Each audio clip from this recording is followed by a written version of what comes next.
Assalamualaikum, salam sejahtera. Saya Syafzan Johari dan ini agenda awal ni. Pada malam ini kita akan berbincang mengenai sahabat hal ehwal luar bandar, platform baru belia di bandar, di mana kita bersama dengan pengerusi Biro Hal Ehwal Luar Bandar Pemuda UMNO Malaysia, Yang Berhormat Anwar Manap. Selamat datang ke studio. Ya, terima kasih. Okey. Pertama sekali, sahabat hal ehwal luar bandar sudah pun orang kata sudah aktivitinya sudah bermula sejak bulan 3. Ya. Kenapa ditubuhkan sahabat hal ehwal luar bandar ni? Terima kasih. Sahabat hal ehwal luar bandar ini, matlamat yang paling utamanya ialah kita nak menggalakkan lebih ramai penyertaan sukarelawan di kalangan orang-orang muda yang kita lihat pada hari ini. Mereka sebenarnya memerlukan satu platform di mana mereka boleh menonjolkan selain daripada semangat mereka nak bekerja, semangat mereka nak berada di dalam satu pasukan, mereka juga melihat tentang keperluan apakah selaku orang muda ini mereka boleh menyumbang kepada masyarakat. Jadi apabila saya menyarankan supaya sahabat HEP ini kita tubuhkan, sambutan daripada rakan-rakan tu memang amat baik, terutamanya di peringkat akar umbi, di peringkat cawangan, di peringkat bahagian. Apabila kita mewawarkan tentang sukarelawan sahabat HEP ini, mereka mengatakan bagaimana peranan mereka. So apabila kita melaksanakan program dan aktiviti, contoh kita dapat peluang bersama dengan agensi-agensi tertentu untuk membaik pulih rumah, terutamanya rumah-rumah orang-orang miskin, mereka-mereka di kalangan ibu-ibu tunggal, warga emah dan sebagainya. Mereka ini dapat datang, membantu dan mereka rasa seronok. Okey, antara perkara yang saya baca mengenai sahabat HLB atau sahabat HELP ni ialah untuk membantu golongan belia dari luar bandar, untuk yang mana terpaksa berhijrah ke bandar untuk tujuan pendidikan atau pekerjaan untuk berasa lebih selesa. Kenapa perlu adakah memang ada problem atau masalah berikutan migrasi dari luar bandar ke bandar ni kalangan orang-orang muda? Sebenarnya ya. Kalau contoh di kawasan luar bandar ini, apabila terlalu ramai belia-belia kita berhijrah ke kawasan bandar, kita menjadi satu kerisauan apabila mereka-mereka ini berhijrah dalam keadaan mencari peluang pekerjaan, yang pertama. Kemudian yang kedua, ramainya berhijrah itu kerana mereka merasakan peluang untuk mendapat pendidikan dan sebagainya itu lebih cerah di kawasan bandar.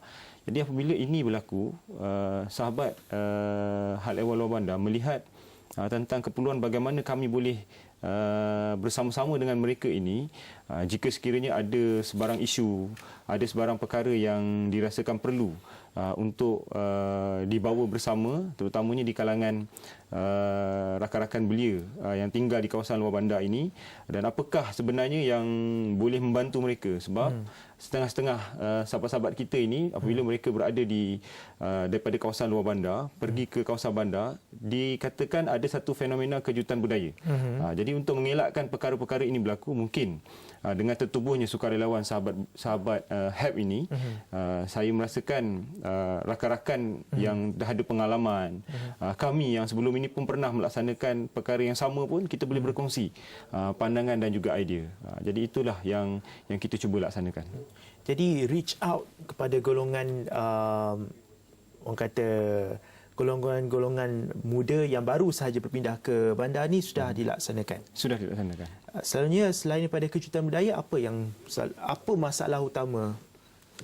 Kalau kita lihat, kebanyakan golongan belia ataupun golongan orang muda yang berhijrah daripada kawasan luar bandar ke kawasan bandar ini, mereka mempunyai masalah yang pertama tentang percampuran.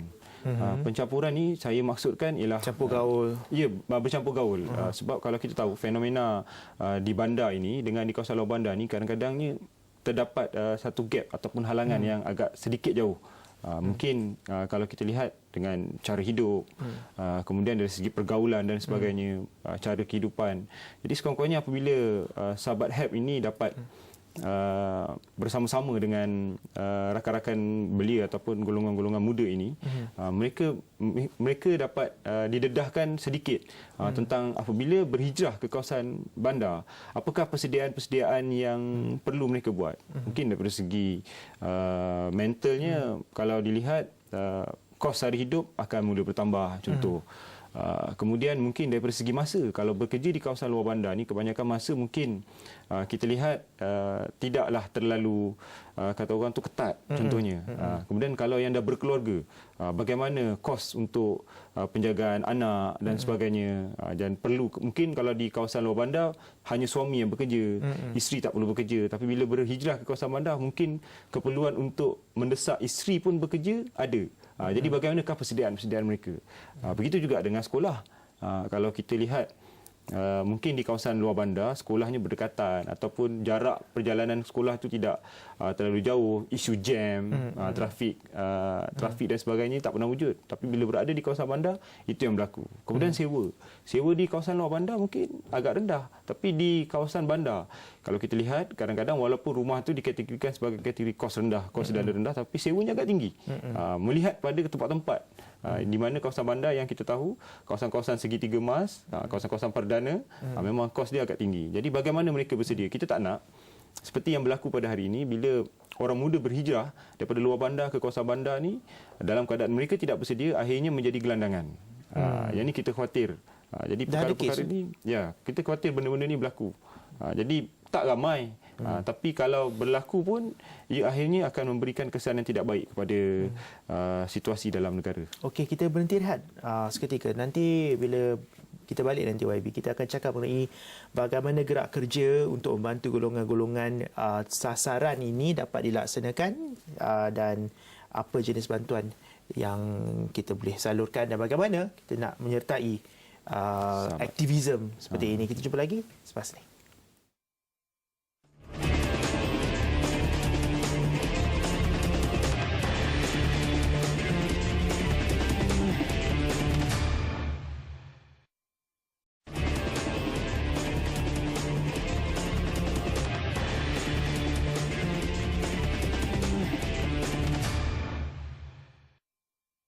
Masih lagi dengan Agenda Wani, kita bersama dengan Yang Berhormat Anwar Manap, Pengerusi Biro Hal Ehwal Luar Bandar Pemuda UMNO Malaysia yang juga Ahli Parlimen Sekijang.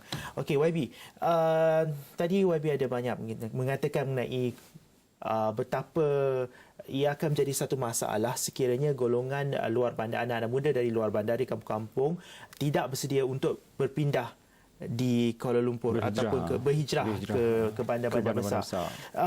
Jadi selain daripada orang kata bersembang ataupun cuba membimbing mereka menunjukkan persediaan-persediaan lebih kepada consulting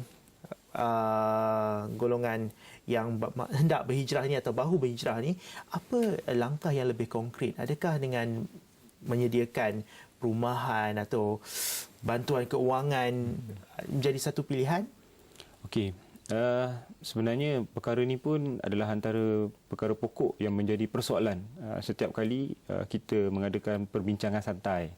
Sebab tu saya katakan mula-mula tadi, apabila kami menubuhkan Sahabat HEP ini, antara perkara yang menjadi pertanyaan mereka, adakah biro ini ataupun HEP ini sekadar melaksanakan program aktiviti bersama dengan warga emas, kita bantu repair rumah dan sebagainya. Saya kata tidak. Selain daripada peranan-peranan yang kita mainkan, termasuk membantu memberikan pendedahan kepada golongan belia ini, kita juga melihat tentang keperluan dan kehendak mereka sebenarnya, apakah keperluan terutamanya melibatkan keperluan asas, terutamanya melibatkan rumah, peluang pekerjaan yang lebih baik. Adakah nanti apabila berhijrah ke kawasan bandar, mereka merasakan pendapatan yang mereka terima itu tidak berbaloi. Ya, tidak berbaloi dan akhirnya memberikan kesan yang tidak baik dari segi emosi dan sebagainya kepada mereka.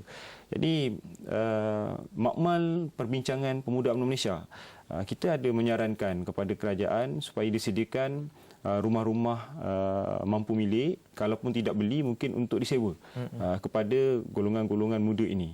Dan tidak kiralah mereka itu berasal daripada bandar ataupun di kawasan luar bandar, tetapi memang hari ini keperluan perumahan itu adalah menjadi satu agenda nasional. Sebab itulah saya lihat Perdana Menteri sendiri pun begitu serius untuk mewujudkan lebih banyak rumah-rumah mampu milik. Selain daripada kita tahu ia bukan saja mampu untuk dibeli, tetapi ia juga mampu untuk disewa oleh mereka-mereka ini. Okey, soal hijrah anak muda ke bandar tidak akan wujud sekiranya wujud peluang-peluang ekonomi di luar bandar itu sendiri. Betul. Jadi dalam hal ini tidakkah sahabat HLB, sahabat HELP ini mahu membantu untuk menggerakkan ekonomi Di kawasan luar bandar. Di kawasan luar bandar? Bagaimana? Kerana tumpuannya tentunya di bandar-bandar besar seperti Kuala Lumpur dengan infrastruktur, dengan sumber ekonomi, guna tenaga semua bertumpu di sini. Ya. Pada masa sama juga, saya masih ingat dalam bajet, pembentangan bajet, kalau tak salah 2 tahun lalu, kerajaan ada mencadangkan mengenai penubuhan 21st Century Village. Okey. Jadi, bagaimana kita nak merealisasikan harapan agar anak-anak muda tidak perlu untuk berhijrah Ke kawasan bandar. ke kawasan bandar? Itu sebabnya kita perlukan ada perbincangan secara ilmiah dalam bentuk santai dengan mereka-mereka ini. Setiap kali kami bergerak ke kawasan-kawasan luar bandar, contohnya bila kita, saya cuba tak nak wujudkan ada satu gaps antara saya, rakan-rakan kepimpinan tertinggi dalam Biro Hal Ehwal Luar Bandar dengan golongan muda ini. Sebab tu kita datang, bersantai, berbual dan kita minta pandangan. Dan kadang-kadang ada sesetengah rakan-rakan belia kita ini, mereka terus terang mengatakan, dia kata kenapa perlu berhijrah ke kawasan bandar, sedangkan di luar bandar ni pun sebenarnya kalau mereka pandai, mereka tahu dan mereka ambil berat tentang situasi yang berlaku, kehendak-kehendak ekonomi dan sebagainya yang ada di kawasan luar bandar ini, mereka boleh survive. Mereka boleh dapat peluang untuk kalaupun bukan kaya, istilah kaya itu, kalaupun bukan kaya, tetapi mereka boleh Hidup selesa. Ya, itu yang saya sebut. Jadi kalau kita lihat hari ini di kawasan-kawasan luar bandar, sebenarnya selain daripada masalah berkaitan dengan kawasan industri dan sebagainya, kita kena tengok minda ataupun mental orang muda hari ini. Kebanyakan kawasan luar bandar ini, terutamanya kawasan-kawasan yang dikatakan sebagai kawasan perladangan dan sebagainya, kerja-kerja berat. Seperti kalau dulu kerja-kerja kampung dipanggil seperti menori, membaja, meracun dan sebagainya ni, kalau ada 10 golongan muda yang setuju, minat dan tahu kerja itu boleh mereka lakukan, mungkin hanya 2 atau 3 orang. Selebihnya itu minat tu tidak ke arah tu. Saya tak salahkan sistem pendidikan kita pada hari ini, tapi mungkin kerana keselesaan daripada ibu dan bapa masing-masing, jadi minat mereka kepada kerja-kerja ladang itu memang tidak ada. Dan malahan tidak terlintas langsung di fikiran mereka bahawa bekerja di ladang itu pun akhirnya boleh memberikan kehidupan yang lebih selesa, pendapatan yang lebih baik. Malahan kalau kita lihat, bekerja di ladang ni juga apabila sudah tidak ramai yang berminat, ia akan memberikan pulangan yang cukup baik sebenarnya. Tetapi ini tidak disedari oleh mereka. Dan kita cuba menerangkan antara perkara-perkara contoh di kawasan Felda. Baru-baru ini apabila Majlis Belia Felda sendiri, kita lancarkan program kesidang. Program kesidang ini ialah kita nak cuba memberikan penerangan kepada rakan-rakan kita yang berada di kawasan Felda, kategori luar bandar ini, yang tinggal di kawasan Felda, tentang bagaimana mereka sebenarnya tak perlu berhijrah ke bandar. Mereka boleh bekerja di kawasan ladang milik mak ayah mereka sendiri, tetapi dibayar gaji oleh Felda dan diberikan 14 insentif. Apa insentifnya? Mereka boleh dapat KWSP, mereka boleh dapat SOKSO, mereka boleh dapat insentif rumah, boleh dapat pendapatan yang lebih baik. Malahan apa yang kita tawarkan kepada mereka ialah mereka boleh lari daripada kesibukan kota dengan jumlah gaji yang mereka boleh terima lebih kurang sama, tapi mereka boleh hidup selesa di kawasan luar bandar. Yang itu kita cuba tunjulkan. Begitu juga dengan tempat-tempat lain yang kalau bukan di kawasan Felda, di kawasan Fekra, di kawasan pekebun-pekebun kecil Risda dan sebagainya ini, kita kena memberikan maklumat dan pendedahan kepada mereka supaya mereka faham. Di luar bandar juga ada peluang-peluang yang baik sebenarnya. Okey, kita akan elaborate, kita akan perincikan mengenai bagaimana mewujudkan peluang-peluang di luar bandar. Selepas ni, Bobby, kita rehat dulu. Jumpa lagi selepas ni.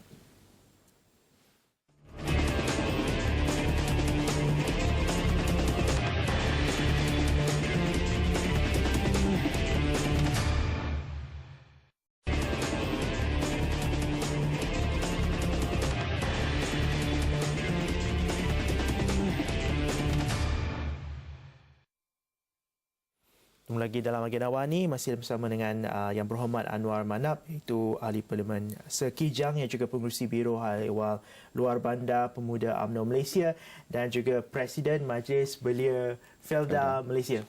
Banyak tanggungjawab. Itulah. Okey, tadi YB ada banyak ceritakan mengenai bagaimana untuk mewujudkan peluang-peluang. Kalau ada pun memang sudah ada peluang ekonomi untuk golongan muda di luar bandar, tetapi tak nampak. Golongan muda macam tak nampak, tak sedar akan apa yang ada di hadapan mata mereka. Jadi bagaimana kita nak, pertama, selain untuk meningkatkan lagi, merangsang lagi pertumbuhan ekonomi atau peluang-peluang ekonomi di luar bandar, dan kedua ialah memastikan wujudnya guna tenaga yang mahir, yang mencukupi di luar bandar supaya ekonomi atau perusahaan ini boleh keluar bandar untuk beroperasi di sana. Ya, betul. Sebenarnya di kawasan luar bandar, selain daripada kekangan pelaburan, kekangan industri-industri tertentu untuk masuk ke dalam kawasan luar bandar ini, sebenarnya di kawasan luar bandar pun sudah wujud. Sudah ada beberapa industri yang sebenarnya boleh memainkan peranan dan memberikan peluang pekerjaan kepada golongan-golongan belia di kawasan luar bandar.